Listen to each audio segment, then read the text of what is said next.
Venezuela's former president, he said he's a kidnapped president when he was in court yesterday in Manhattan, but given the fact that a new president has been installed in Colombia, I suppose that makes him the kidnapped ex-president of Venezuela, Nicolás Maduro, and his wife Celia Flores, yesterday appearing in court very briefly, where he said, "I'm not guilty and I am a good man," and they will be back on court on the 17th of March. And there is a range, I think it was a 25-page indictment, lots of charges on the charge sheet, but the primary charge perhaps summarized by being a narco-terrorist. There are different views. If you like Trump, if you are in the despotic part of human endeavor, then you go, America had every right to do what they did. If you are neutral or towards the left, you going, no, no, no, no, no, no, no, no. There is no international law, no American law, which allows Trump to authorize what American forces then pretty efficiently did in the early hours of Saturday. But that is something, international law aspect is something I'll be talking about after 8 o'clock. But is he a narco-terrorist? Is the US government going to have a decent chance of making its case? Let's assume that the judge is interested only in the evidence, and that's not always the case in America, where the judicial system is much more political than it is in countries like South Africa. But assuming that the court considers only evidence and law, what are the chances of them proving that he is a narco-terrorist? There is no doubt that a lot of drugs emanate from and pass through Venezuela as they do through Colombia and other Latin American states. But narco-terrorist? We're joined now via Zoom by Felipe Botero Escobar, who is head of the Andean regional office of the Global Initiative Against Transnational Organized Crime. Felipe, hello. Thank you very, very much for making yourself available. Hey, John. How are you? Can you hear me well? I can hear you terrifically well. Thank you very much. I'm good. How are you? Perfect. Very good. Thank you. Thanks for the invitation and very happy to share our views on this interesting topic. Okay. What is the level of involvement by Venezuelan people in Venezuela in the international drug trade? Well, we need to understand that due to the regime and for the long term that the Chavista regime has been in power, we don't know that much exactly of how Venezuela is related.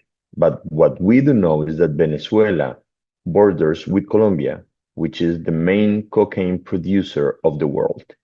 And Venezuela has been operating as a trafficking point or as a transit point for drugs, especially using Caribbean flows and routes. The remaining question is, where is that cocaine going? And what we know and what we do have evidence about is that most of the flows that go from Venezuela are actually going towards Europe, not necessarily going through the US.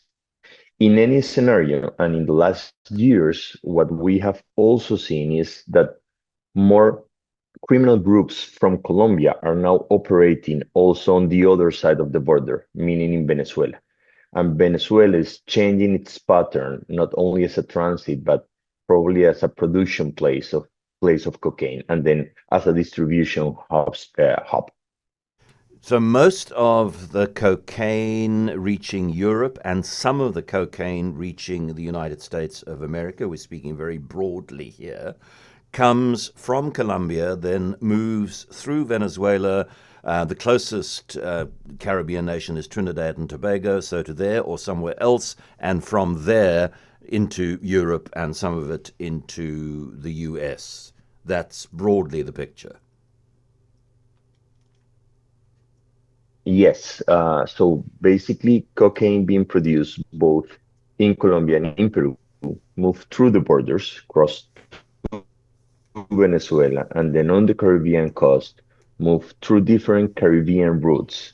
Could be Trinidad and Tobago, but could also be Dominican Republic, and then is distributed either to Europe or to the US. We know that they use different methods and different ways to move that cocaine.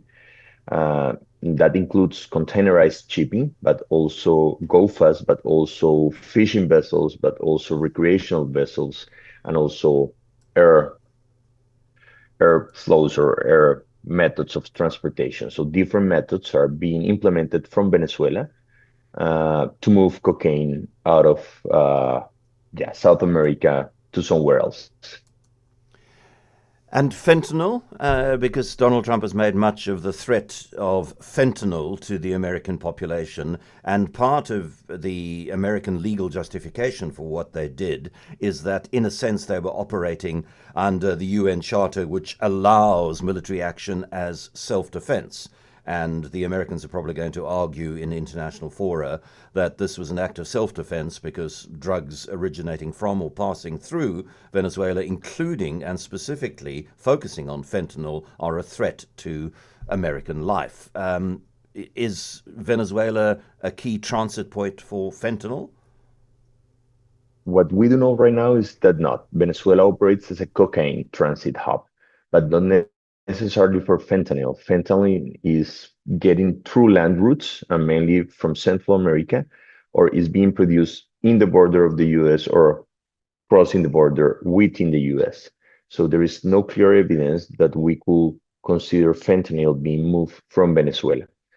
The main criminal markets that we know that are present in Venezuela, and according to our last edition of the Organized Crime Index, is cocaine, is also illegal gold mining, which is deeply connected to cocaine trafficking, and extortion. And all of those are present in Venezuela, but not necessarily synthetic drugs or synthetic opioids as fentanyl is. And then Nicolás Maduro's involvement in this. He must know about it. I suspect that he, at the very least, tolerates it for whatever reason. But the American argument is he is at the center of the spider's web, that things radiate out from him in terms of permission and instruction, and then significant amounts of money flow back to him and his cronies for their implicit endorsement of the trade or active involvement in it. What evidence is there for that? And that's actually a really good question. What we don't know about Venezuela is that it's one of the countries that has the biggest score on state-embedded actors. So in our organized crime index, we measure different type of criminal actors for all the countries around the world.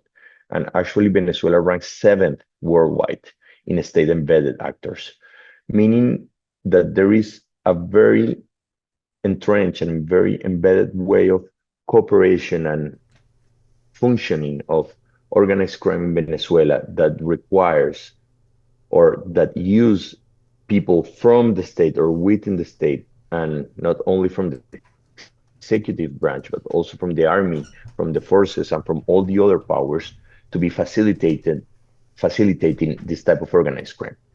What is interesting in the actions that the United States took is that perhaps by disrupting this very delicate equilibrium between state-embedded actors and criminal actors will generate fragmentation of criminal actors operating in the country and might actually increase the pervasiveness of organized crime in the country. And the fact is that you are taking one person from the regime, but not necessarily all the other people that might be involved. Also, you are not taking necessary actions against military that seems to be involved and working with other criminal groups, such as ELN, Ejército de Liberación Nacional, initially a guerrilla from Colombia, but now operating binational, but also with Tren de Aragua, and also with FARC dissident groups that operates in the other side of the border with Colombia. So you're taking just one figure that might know or might at least facilitate that operation, but the rest of the structure is still in the country and is still being present in Venezuela. And that disruption on that equilibrium might have unintended consequences after what the United States did. Felipe, thank you so much for talking to us. I found that incredibly useful and enlightening. Thank you. Felipe Botero Escobar is with the head of the Andean regional office for GI-TOC, the global initiative against transnational organized crime.